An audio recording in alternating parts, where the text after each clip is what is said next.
Так, двигатель ВАЗ-2103. Привезли уже снятый. Хотели перебрать. Что-то там застучало у них, загремело, говорит. Клиент попросил, говорит, посмотрите. Вот разобрал, сейчас вскрыл. Значит, вот такая вот неприятность у человека случилась тут. Камера, не знаю, передаст, не передаст нормально, блин. Так. Вот видно.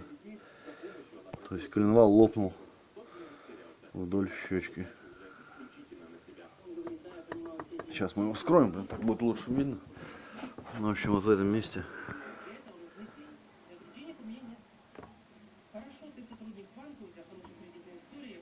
Вот, видно, да? Лопнул прям по второй щечке. Спрашивают, говорит, как он еще, говорит, работал. Говорит.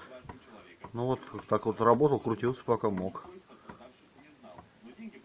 Вот, сломало. В районе второго цилиндра. Вот такая вот неприятность.